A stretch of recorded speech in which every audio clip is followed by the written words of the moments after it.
ओम शांति। आज 15 अक्टूबर 2023 और आज से नवरात्रि के शिव शक्ति के पावन पर्व के दिन आरंभ हो रहे हैं। सभी भाई बहनों को नवरात्रि की बहुत बहुत हार्दिक शुभकामनाएं, शुभ भावनाएं।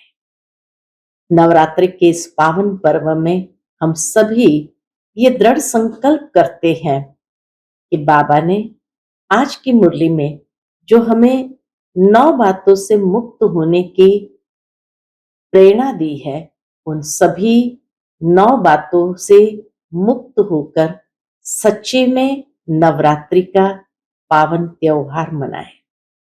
प्रतिदिन एक एक बातों से मुक्त होने का दृढ़ संकल्प करें और इस तरह से हम आज से इस पावन नवरात्रि के त्योहार को मनाएंगे। बाप दादा के अव्यक्त मधुर महावाक्य हम सभी सुनेंगे। ये अव्यक्त मधुर महावाक्य अव्यक्त बाप दादा ने 18 जनवरी 1996 को सुनाए थे, जिसमें बाबा ने 18 जनवरी का विशेष महत्व सभी बच्चों को समझाया और सुंदर शिक्षाओं से सजाया। बाबा कहे, आज के दिवस को स्नेह संपन्न स्मृति दिवस कहेंगे। क्यों? क्योंकि बाबा कहे ये स्नेह सुख स्वरूप स्नेह है। दूसरा, आज के दिवस को समर्थी दिवस भी कहा जाता है, क्योंकि बाबा कहे सर्व कार्य करने की समर्थियां अर्थात शक्तियां साकार रूप में बाबा ने बच्चों को अर्पण किया। इसी दिवस को सन शोज फादर के वरदान का दिन भी कहेंगे, क्योंकि साकार में बच्चों को आगे किया और बाबा स्वयं फरिश्ता रूप में बच्चों की और विश्व की सेवा के निमित्त बने। साथ ही साथ बाबा कहे, बाबा ने विशेष 18 जनवरी क्यों चुना? तो ये 18 जनवरी का दिवस ब्रह्मा बाप के संपूर्ण नष्ट मोह स्मृति स्वरूप होने का रहा। जैसे गीता के 18 अध्याय का सार है नष्ट मोह स्मृति स्वरूप। तो ब्रह्मा बाबा के सामने बच्चे होते हुए भी किसी भी बच्चे के प्रति मोह जागृत नहीं हुआ। स्नेह जरूर रहा, लेकिन वो स्नेह भी शुद्ध स्नेह था। तो बाबा कहे, मेरेपन से भी न्यारा, देह अभिमान से नष्ट मोहा। तो ऐसे दिवस के लिए फॉलो फादर का पाठ पढ़ाने का दिवस रहा। फिर बाबा कहे, ये अव्यक्त दिवस दुनिया की अनजान आत्माओं को परमात्मा कार्य की तरफ जगाने का रहा। क्यों? क्योंकि लोग ब्रह्मा बाबा को देखते थे, परमात्मा को जानते नहीं थे। तो यही समझते थे कि ब्रह्मा बाबा ही इनका भगवान है। वास्तव में ब्रह्मा बाबा के द्वारा भी करण करावनहार परमात्मा को नहीं जानते थे। तो इसीलिए बाबा कहे, ये विशेष प्रत्यक्ष करने का दिन था कि ये कोई व्यक्ति का कार्य नहीं है, ये परमात्मा कार्य है। तो इसीलिए ब्रह्मा बाप के साकार पाठ को परिवर्तन किया। साथ ही साथ बाबा कहे, जो बच्चे साकार में आए बाबा के पास, उनके मन के संकल्प क्या रहे? वो सोचते थे, बाबा थोड़ा दिन और रह जाता था, साकार का पाठ इतना जल्दी क्यों समाप्त कर दिया? हम भी देखते थे, मिलते थे, ऐसा सोचते हैं। बाबा कहे, कल्प पहले का जो गायन है कि कौरव सेना के निमित्त बने हुए महावीर का कल्याण किसके द्वारा हुआ? शक्तियों के द्वारा हुआ ना। सब मानते हैं कि मात्र शक्ति के बिना इस विश्व का कल्याण होना असंभव है। तो इस बात को साकार करने के लिए बाबा ने पाठ को परिवर्तन किया। फिर बाबा कहे, अगर ब्रह्मा बाप फरिश्ता रूप धारण नहीं करता तो आप इतनी आत्माएं यहां पहुंच नहीं सकते, क्योंकि मुख वंशावली तो थोड़े हैं, बाकी सारी तो संकल्प की रचना है। तो ब्रह्मा बाबा अव्यक्त हुए तो संकल्प की रचना कितनी तीव्र गति से वृद्धि को प्राप्त हुई, और तभी बाबा कहे आप सभी यहां मधुबन भी पहुंचे हो, क्योंकि वायुमंडल की भ्रांतियां इस विश्व क्रांति के कार्य को हल्का कर रही थी। तो इसीलिए बाबा को ये पाठ बदलना ही था। तो ब्रह्मा बाप का फरिश्ता बनना आप ज्यादा से ज्यादा बच्चों के भाग्य खुलने का कारण रहा। अभी फरिश्ते रूप में जो सेवा की वो फास्ट गति से, वो देख रहे हो कि कितनी फास्ट गति से सेवा आरंभ हो गई। लेकिन बाबा कहे प्रैक्टिकल तो यही सिखाना है कि उमंग उत्साह सभी बच्चों को भी आता है कि हमें फॉलो फादर करना है, हम भी ऐसे स्मृति स्वरूप नष्ट मोह बने। तो बाबा कहे अभी बन करके दिखाना है। आज के दिन को ब्रह्मा बाप को सेवा का साथी बनने का दिन है। 18 जनवरी माना ब्रह्मा बाप के सेवा का साथी बनने का दिन है। लेकिन बाबा पूछते कि आप साथी हो कि साक्षी हो? सेवा में साथी और माया के परिस्थितियों से साक्षी। माया अनेक प्रकार की परिस्थिति रूपी पेपर जरूर लाएगी, लेकिन वो परिस्थिति रूपी पेपर को देख करके घबराना नहीं है, वहां साक्षी होकर के आगे बढ़ो। बाबा कहे तो संपूर्ण रीति से पास हो जाएंगे। साक्षी होकर के खेल देखने में मजा भी आता है। ये नहीं होना चाहिए माया आ गई, माया आ गई। बाबा कहे अब माया में कोई ताकत नहीं रही है, बाहर का स्वरूप ही थोड़ा विकराल बताती है, बाकी अंदर में तो एकदम बिल्ली बन गई है। बाबा कहे ये पाठ बाबा पहले से भी पढ़ा रहे हैं कि जो हो रहा है वो अच्छा, और जो होने वाला है वो और अच्छा। ब्राह्मण बनना अर्थात अच्छे ही अच्छा है, सब कुछ अच्छे से अच्छा है। लेकिन जब भी कोई परिस्थिति आती है तो बच्चे डर जाते हैं। तो बाबा कहे कोई भी परिस्थिति आती है तो उस परिस्थिति को अपना शिक्षक समझो। क्या शिक्षा देती है? परिस्थिति आपको विशेष 2 शक्तियों में अनुभवी बनाती है। कौन सी? एक सहन शक्ति, कैसे न्यारा रहना है और नष्ट मोहा बनना है, और दूसरा सामना करने की शक्ति का पाठ पढ़ाती। तो सहन शक्ति और सामना करने की शक्ति का विशेष पाठ पढ़ाती, जिससे आगे के लिए आप सीख लो और आगे बढ़ते जाओ। बाबा कहे सिर्फ अपने को हर बात में ट्रस्टी समझो, किसी भी बात में गृहस्थी नहीं समझो, और इसी तरह से ट्रस्टी समझते हुए सब कुछ अच्छे से अच्छा है ये समझते हुए निश्चिंत, इसको कहा जाता समर्थ स्वरूप।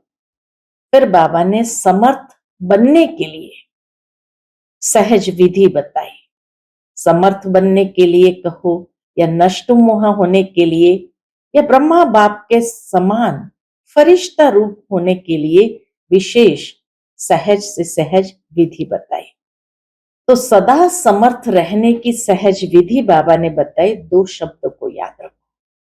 कौन से 2 शब्द को याद रखना है? जो मुरली में भी कई बार बाबा ने सुनाए हैं, वो 2 शब्द है। एक है शुभ चिंतन, अर्थात नेगेटिव को पॉजिटिव करना, इसी को शुभ चिंतन कहा जाता है।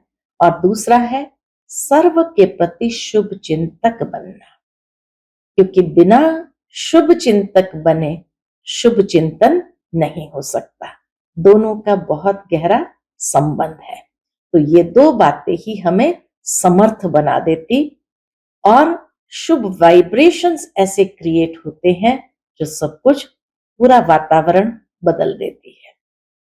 फिर बाबा ने विशेष बात कही कि इस ब्राह्मण जीवन में 9 बातों से विशेष मुक्त होना है। कौन सी 9 बातें हैं?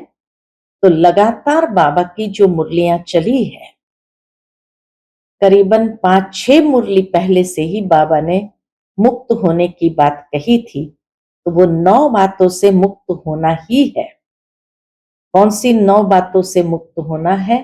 तो उसको बाबा ने कहा कि तुम बच्चों को सबसे पहले क्रोध मुक्त होना है, व्यर्थ संकल्प मुक्त बनना है, लगाव मुक्त होना है, पर मत, पर चिंतन और पर दर्शन मुक्त बनना है।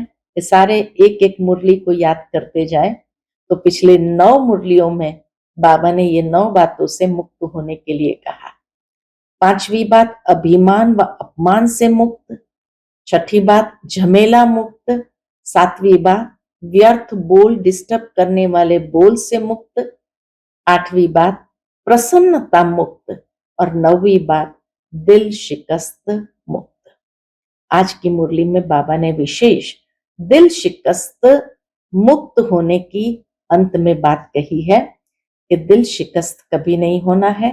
चाहे तन की बीमारी आए तो भी मन में उलझन न हो, धन की कोई समस्या आए तो भी उलझन में नहीं आना है, लेकिन दिल शिकस्त मुक्त होना है। हिम्मत रखनी है, बाबा मददगार सदा है ही है। सुनते हैं आज के बाबा के अनमोल मधुर महावाक्य। आज की मुरली का हेडिंग है सदा समर्थ रहने की सहज विधि। शुभ चिंतन करो और शुभ चिंतक बनो। आज स्नेह संपन्न स्मृति दिवस है। चारों ओर के बच्चों के स्नेह का, दिल का आवाज बाप दादा के पास पहुंच गया है। यह स्नेह सुख स्वरूप स्नेह है। बाप दादा इस दिवस को क्या कहते हैं? स्मृति दिवस के साथ साथ समर्थी दिवस कहते हैं, क्योंकि ब्रह्मा बाप ने अपने साकार स्वरूप में सर्व कार्य करने की समर्थियां अर्थात शक्तियां साकार रूप में बच्चों को अर्पण किया। इस दिवस को सन शोज फादर के वरदान का दिन कहा जाता है। एक एक महत्व बाबा ने जिस तरह से बताया कि यह समर्थी दिवस भी है और यही सन शोज फादर के वरदान के दिन भी कहा जाता है। साकार रूप में बच्चों को आगे किया और फरिश्ता रूप में अपने बच्चों की और विश्व की सेवा प्रारंभ की। अव्यक्त होते ही फरिश्ते बन करके बाबा ने बच्चों की और विश्व सेवा प्रारंभ की। यह 18 जनवरी का दिवस विशेष क्यों चुना गया? ये 18 जनवरी का दिवस ब्रह्मा बाप के संपूर्ण नष्टो मोहा स्मृति स्वरूप का रहा। जैसे गीता के 18 अध्याय का सार है, भगवान ने अर्जुन को नष्टो मोहा स्मृति स्वरूप बनाया। तो ये 18 का यादगार है कि ब्रह्मा बाप कितना ही बच्चों के प्रति अति स्नेही रहे। जो बच्चे अनुभवी है कि बाबा का सर्व के प्रति कितना अति स्नेह था कि सदा सेवा के निमित्त बच्चों को कितना याद करते। अनुभव है ना? मोह नहीं रहा, लेकिन दिल का प्यार रहा। क्योंकि मोह उसको कहा जाता है, ये भी बाबा ने स्पष्ट किया कि क्यों ब्रह्मा बाप का मोह नहीं था, स्नेह था, प्यार था। क्योंकि मोह उसको कहा जाता है जिसमें अपना स्वार्थ हो। तो बाबा का बच्चों में कोई स्वार्थ नहीं था। यही शुभ भावना थी कि सभी बच्चे आगे से आगे बढ़ते रहे। तो ब्रह्मा बाप का अपना स्वार्थ नहीं रहा, लेकिन बच्चों में सेवा अर्थ अति स्नेह रहा। फिर भी साथ रहते, बच्चों को सामने देखते भी कोई देह के रूप में याद सताई नहीं। कितना शिव बाबा ब्रह्मा बाबा की स्थिति की प्रशंसा करते हैं। साथ रहते, बच्चों को सामने देखते भी कोई देह के रूप में याद सताई नहीं, एकदम न्यारा और प्यारा रहा। इसलिए कहा जाता है स्मृति स्वरूप नष्टो मोहा। स्मृति स्वरूप नष्टो मोहा, कोई मेरापन नहीं रहा, देहभान से भी नष्टो मोहा। कोई मेरापन नहीं, सेवा अर्थ बाबा का प्यार था बच्चों के साथ, और इसीलिए किसी की याद सताई नहीं बाबा को। तो ये दिवस ऐसे फॉलो फादर का पाठ पढ़ाने का दिवस रहा। ये अव्यक्त दिवस, और उसकी महत्ता बाबा बताते, ये अव्यक्त दिवस दुनिया की अनजान आत्माओं को परमात्मा कार्य के तरफ जगाने का रहा। क्यों? क्योंकि मेजॉरिटी लोग ब्रह्मा बाप को देखकर यही सोचते या समझते थे कि इन्हों का परमात्मा ब्रह्मा है, इन्हों का परमात्मा ब्रह्मा है। ये ब्रह्मा कुमारियां ब्रह्मा को ही भगवान मानती है।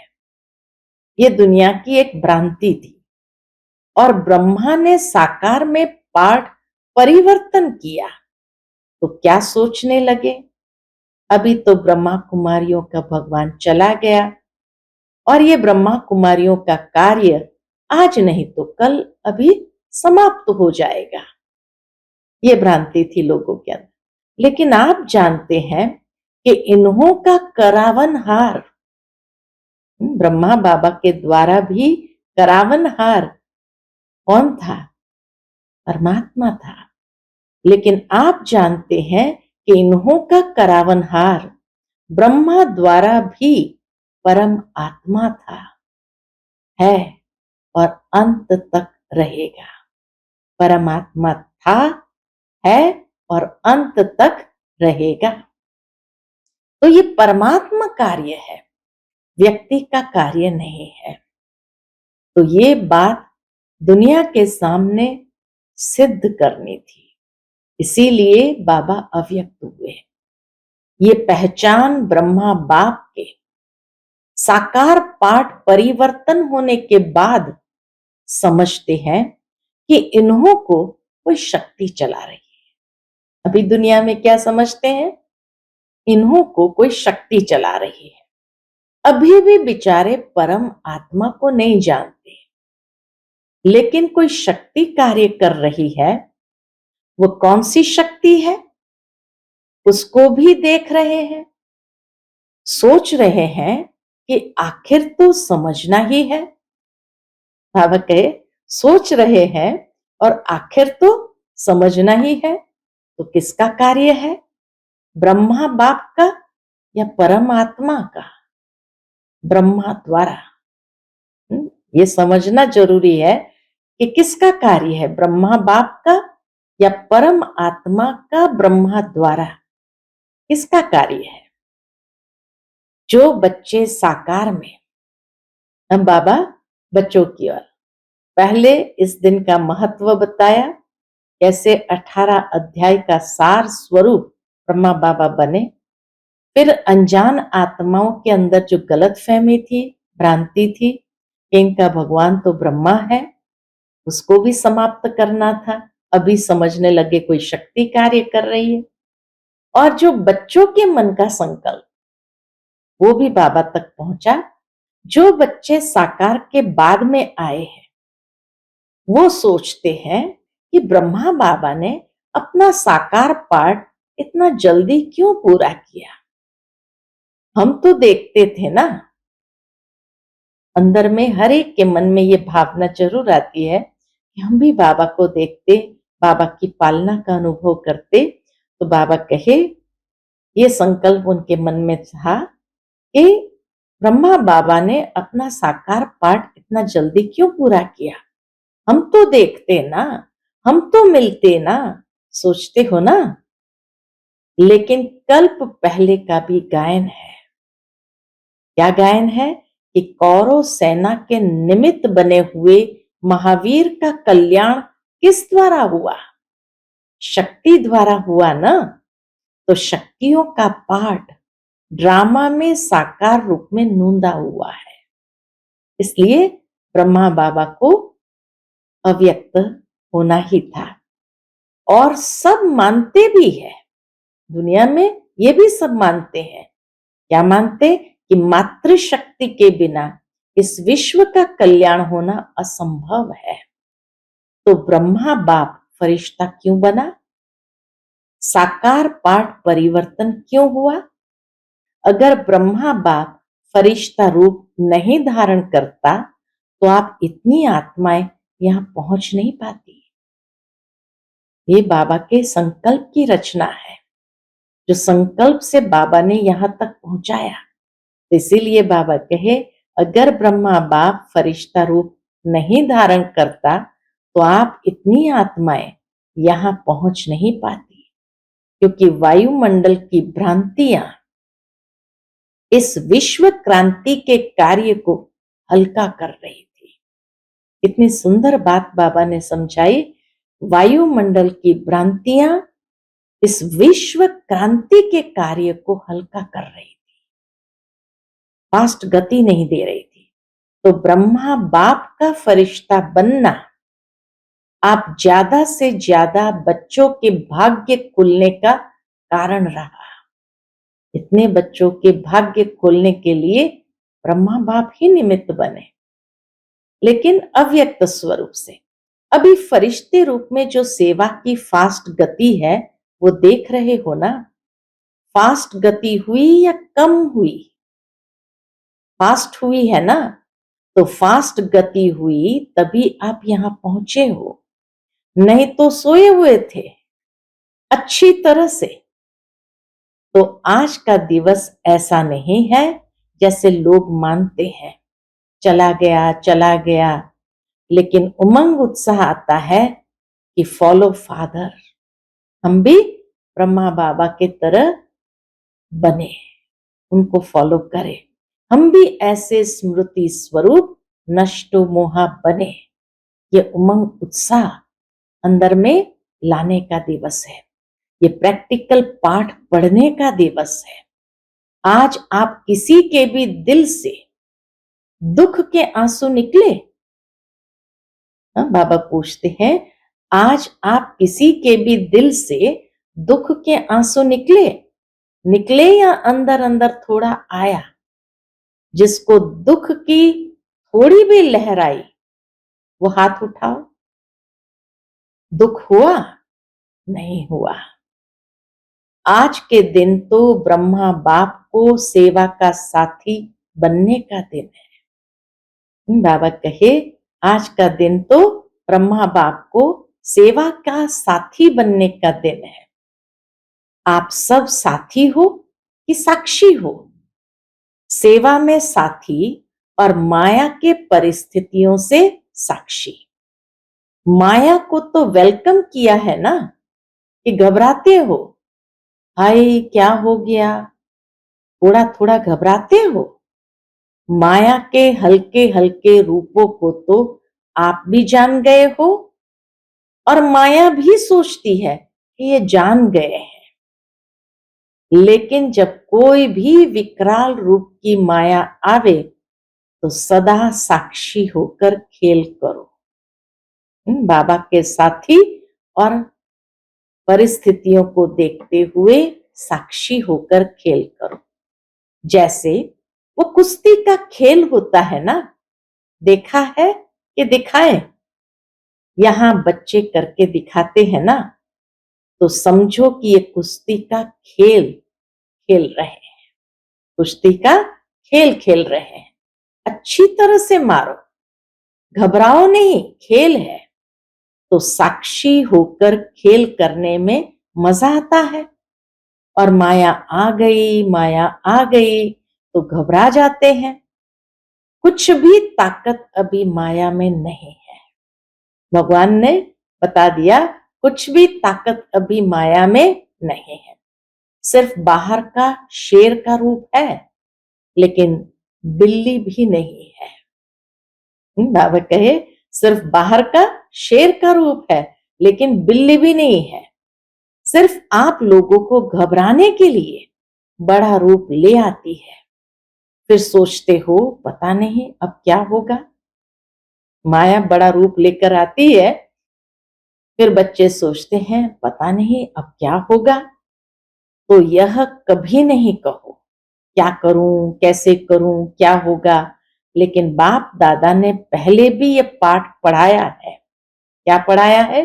कि जो हो रहा है वो अच्छा, और जो होने वाला है वो और अच्छा। ब्राह्मण बनना अर्थात अच्छा ही अच्छा है। चाहे बातें ऐसी होती है जो कभी आपके स्वप्न में भी नहीं होती। बाबा कहे चाहे बातें ऐसी होती जो कभी आपके स्वप्न में भी नहीं होती, और कई बातें ऐसी होती है जो अज्ञान काल में नहीं होगी, लेकिन ज्ञान के बाद हुई है। अज्ञान काल में कभी बिजनेस नीचे ऊपर नहीं हुआ होगा, और ज्ञान में आने के बाद हो गया।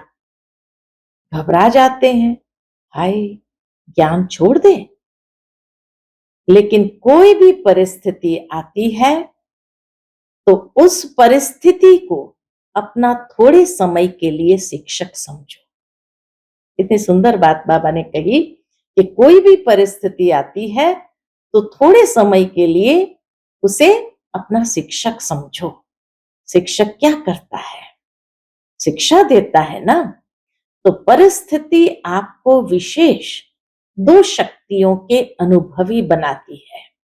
हर परिस्थिति दो शक्तियों के अनुभवी बनाती है। कौन सी दो शक्ति? एक सहन शक्ति, न्यारापन, नष्टमोह, और दूसरा सामना करने की शक्ति का पाठ पढ़ाती है, जिससे आगे के लिए आप सीख लो कि ये परिस्थिति ये दो पाठ पढ़ाने आई है। एक सहन शक्ति, दूसरा सामना करने की शक्ति का पाठ पढ़ाती है। और जो कहते रहते हैं, क्या कहते रहते हैं? हम तो ट्रस्टी है, मेरा कुछ नहीं है। ठगी से तो नहीं कहते ना। बाबा कहते ठगी से तो नहीं कहते, दिल से कहते हो। ट्रस्टी हो कि थोड़ा गृहस्थी हो। कभी गृहस्थी बन जाते, कभी ट्रस्टी बन जाते। फिर बाबा एक खिलौने को लेकर के समझाते हैं। न्यू ईयर में बाप दादा को 2-4 खिलौने दिए थे। उसमें क्या था कि एक तरफ करो तो भाई है, दूसरे तरफ करो तो फीमेल है। एक ही खिलौना बदल जाता था। 1 सेकंड में वो हो जाता, 1 सेकंड में वो हो जाता। तो आप ऐसे खिलौने तो नहीं हो। अभी अभी गृहस्थी, अभी अभी ट्रस्टी। थोड़ा थोड़ा कभी कभी तो हो जाते हो, कभी कभी ट्रस्टी, कभी कभी गृहस्थी। घबराते हो ना, तो माया समझ जाती है ये घबरा गया है, मारो अच्छी तरह से। तो इसीलिए माया फिर मारती है। इसलिए घबराओ नहीं। ट्रस्टी है अर्थात पहले से ही सब कुछ छूट गया। ट्रस्टी माना सब बाप के हवाले कर दिया। मेरा क्या होगा? बस गा गा आता है ना तो गड़बड़ होती है। इसलिए बाबा कहे गा गा नहीं करो, क्या होगा क्या होगा।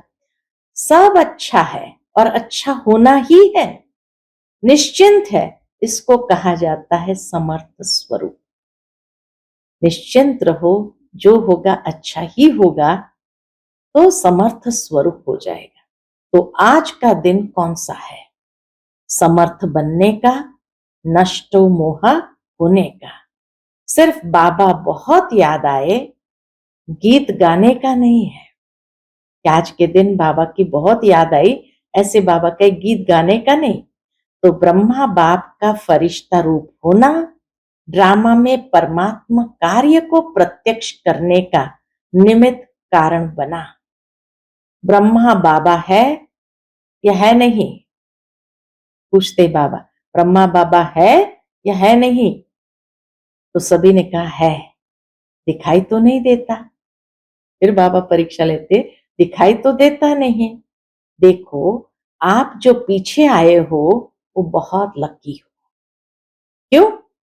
अभी सेवा के बने बनाए साधनों के समय पर आए। मक्खन निकाला 60 वर्ष वालों ने और मक्खन खाने वाले आप आ गए। आज हिस्ट्री सुनी होगी ना, इतनी मेहनत आप करते तो भाग जाते। और वर्तमान समय सेवा का वायुमंडल बना हुआ है। अभी चाहे प्रेसिडेंट है, चाहे प्राइम मिनिस्टर है, चाहे कोई भी नेता है, मेजॉरिटी ये तो मानते हैं ना कि कार्य अच्छा है। हम कर सकते हैं या नहीं वो बात अलग है, हर एक का पार्ट अपना है, लेकिन अच्छा कार्य है और ये कार्य और आगे बढ़ना चाहिए, ये तो कहते हैं ना। बाबा कहे दुनिया के लोग अभी समझ गए और ये कहते हैं ये अच्छा कार्य है और आगे बढ़ना चाहिए। पहले क्या कहते थे कि ब्रह्मा कुमारियों की शक्ल भी नहीं देखना। अगर शुरू में निमंत्रण देने जाते भी थे तो क्या करते थे लोग? दरवाजा बंद कर देते थे। तो इसीलिए बाबा कहे पहले क्या कहते थे? ब्रह्मा कुमारियों की शक्ल भी नहीं देखना। अगर शुरू में निमंत्रण देने जाते भी थे ना तो दरवाजा बंद कर देते थे।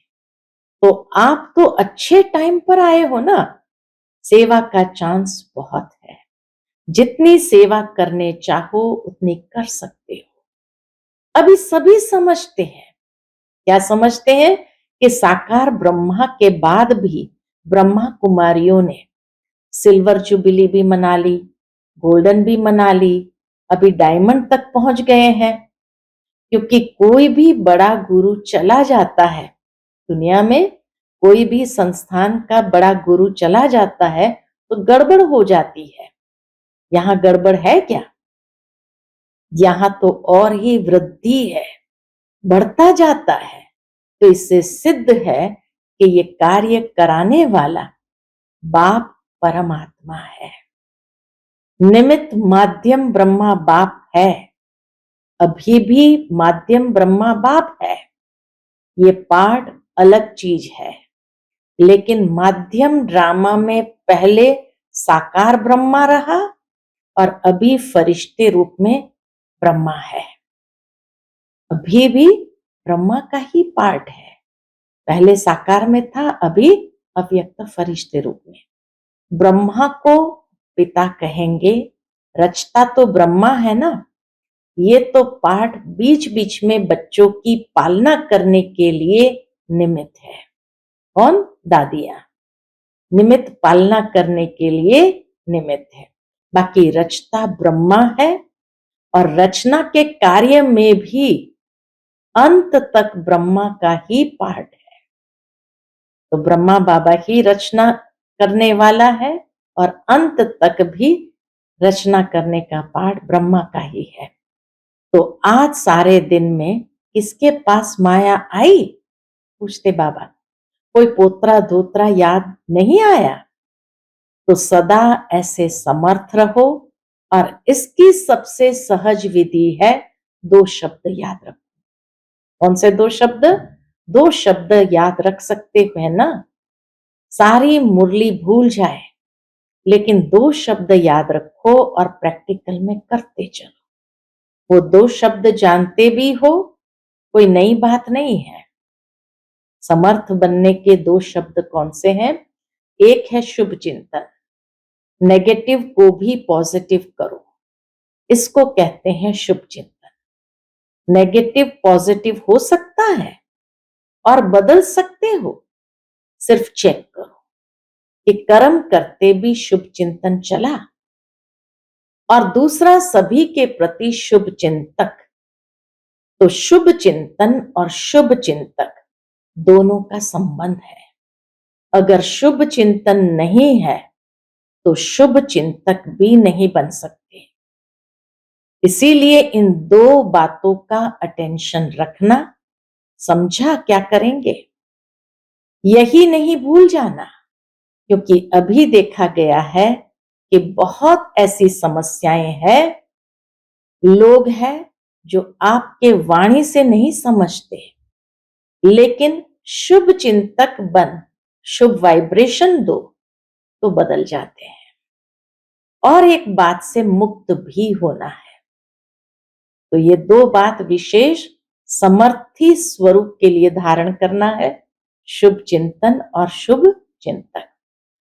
और बाबा कहे एक बात से मुक्त भी होना है। इस ब्राह्मण जीवन में मुक्त होने वाले होना, मुक्त होने की 9 बातें बता दी। अब तक की मुरलियों में 9 मुरलियों में बाबा ने 9 बातों से मुक्त होने की बातें बता दी। अगर इन 9 बातों से मुक्त हो गए तो 9 रत्न बन सकते हैं। इतनी सुंदर बात कही, इन 9 बातों से मुक्त हुए तो 9 रत्न में आ जाएंगे। तो आज बाप दादा एक बात की स्मृति दिला रहे हैं। कौन सी बात? कभी भी कोई भी शारीरिक बीमारी हो, मन का तूफान हो, तन में हलचल हो, प्रवृत्ति में हलचल हो, सेवा में भी हलचल होती है, तो किसी भी प्रकार के हलचल में दिल शिकस्त कभी नहीं होना। बड़ी दिल वाले बनो। बाप की दिल कितनी है? छोटी है क्या? बाप बड़ी दिल वाले हैं और बच्चे छोटी दिल कर देते हैं। बीमार हो गए तो रोना शुरू कर देंगे, दर्द हो गया, दर्द हो गया, तो दिल शिकस्त होना दवाई है? पूछते हैं क्या दिल शिकस्त होना ये दवाई है? बीमारी चली जाएगी कि बढ़ेगी? जब हिसाब किताब आ गया, दर्द आ गया, तो हिसाब किताब आ गया ना। लेकिन दिल शिकस्त से बीमारी को बढ़ा देते हो। इसीलिए हिम्मत वाले बन, तो बाप भी मददगार बनेंगे। ऐसे नहीं रो रहे हैं, हाय क्या करूं क्या करूं, और फिर सोचो कि बाबा की तो मदद है ही नहीं। मदद उसको मिलती है, किसको? जो हिम्मत रखते हैं। पहले बच्चे की हिम्मत, फिर बाप की मदद। तो हिम्मत तो हार ली, रोना दिल शिकस्त होना माना हिम्मत तो हार ली, और सोचने लगते हो कि बाप की मदद तो मिली नहीं, बाबा भी टाइम पर तो करता ही नहीं है। तो आधे अक्षर याद नहीं करो। बाबा मददगार है, लेकिन किसका? तो आधा भूल जाते हो और आधा याद करते हो कि बाबा भी पता नहीं महारथियों को ही करता है, हमको तो करता ही नहीं है, हमको तो देता ही नहीं है। पहले आप, महारथी पीछे। बाबा पहले मदद किसको करता है? छोटों को करता है। महारथी पीछे, लेकिन दिल शिकस्त नहीं बनो। बस बाबा की कंडीशन यही है, दिल शिकस्त मुक्त बनो। और मन में अगर कोई उलझन आ जाती है तो ऐसे समय पर निर्णय शक्ति चाहिए। तो तन की बीमारी आए तो भी हिम्मत नहीं हारना है। मन में अगर कोई उलझन आ भी जाती है तो ऐसे समय पर निर्णय शक्ति चाहिए। और निर्णय शक्ति तब आ सकती है जब आपका मन बाप के तरफ होगा। अगर अपने उलझन में होंगे तो हाँ ना उसी उलझन में रह जाएंगे, उसी उलझन में रह जाएंगे। इसलिए मन से भी दिल शिकस्त नहीं बनो, तन से भी नहीं बनना है, मन से भी नहीं बनो। और धन भी नीचे ऊपर होता है। जब करोड़पतियों का ही नीचे ऊपर होता है तो आप लोग उसके आगे क्या हो? वो तो होना ही है। लेकिन आप लोगों को निश्चय पक्का है कि जो बाप के साथी है, सच्चे हैं, तो कैसी भी हालत में बाप दादा दाल रोटी जरूर खिलाएगा। 2-2 सब्जी नहीं खिलाएगा, दाल रोटी खिलाएगा। लेकिन ऐसे नहीं करना कि काम से थक करके बैठ जाओ और कहो बाबा दाल रोटी खिलाएगा। ऐसे अलबेले या आलस्य वाले को नहीं मिलेगा। बाबा कहे थक नहीं जाना है, हिम्मत रखना है, बाबा के कार्य में आगे बढ़ना है। अलबेला आलस्य वाले को नहीं मिलेगा, दाल रोटी भी नहीं मिलेगी। बाकी सच्ची दिल पर साहब राजी है। और परिवार में भी खिटखिट तो होनी है। जब आप लोग कहते हो कि अति के बाद अंत होना है, कहते हो अति में जा रहा है और जाना है, तो परिवार में खिटखिट न हो, ये नहीं होना है। होना है, लेकिन आप ट्रस्टी बन, साक्षी बन, परिस्थिति को बाप से शक्ति ले हल करो। परिस्थिति को बाप से शक्ति ले हल करो। गृहस्थी बनकर सोचेंगे तो और गड़बड़ होगी। पहले बिल्कुल न्यारे ट्रस्टी बन जाओ, मेरा नहीं। ये मेरापन, मेरा नाम खराब होगा, मेरी ग्लानि होगी, मेरा बच्चा और मुझे, मेरी सास मेरे को ऐसे करती है, ये मेरापन आता है ना, तो सब बातें आती है। मेरा जहां भी आया वहां बुद्धि का फेरा हो जाता है, बदल जाते हैं। अगर बुद्धि कहां भी उलझन में बदलती है तो समझ लो मेरापन है। बाबा कहे अगर बुद्धि कहां भी उलझन में बदलती है तो समझ लो ये मेरापन है। उसको चेक करो और जितना सुलझाने की कोशिश करेंगे उतना उलझेगा। इसलिए सभी बातों में क्या नहीं बनना है, दिल शिकस्त नहीं बनना है। तो लास्ट की दिल शिकस्त मुक्त होने की बात आज बाबा ने कही। क्या नहीं बनेंगे? सभी ने कहा दिल शिकस्त। सिर्फ कहना नहीं, करना है। भगवान के बच्चे हैं, ये तो पक्का वायदा है ना, इसको तो माया भी नहीं हिला सकती। जब ये पक्का वायदा है, निश्चय है, तो भगवान के बच्चे भी दिल शिकस्त हो जाए तो बड़ी दिल रखने वाले कौन होंगे? और कोई होंगे? आप ही हो ना। तो क्या करेंगे? अभी समर्थ बनो और सन शोज फादर का पाठ पक्का करो। कच्चा नहीं करो, पक्का करो। सभी हिम्मत वाले हो ना? हिम्मत है? अच्छा, चारों ओर के सर्व समर्थ आत्माओं को, सर्व माया जीत प्रकृति जीत आत्माओं को, सदा सन शोज फादर करने वाले बच्चों को, सदा दिल खुश रहने वाले बच्चों को बाप दादा का याद प्यार और नमस्ते। आज विदेश वाले बच्चे भी बहुत याद आ रहे हैं। चारों ओर मधुबन से मन की लगन लगी हुई है। बाप दादा भी सभी बच्चों को सामने देख विशेष याद और सेवा का याद प्यार दे रहे हैं। हाँ, तो बाबा सभी बच्चों को सामने रखते हुए याद प्यार दे रहे हैं।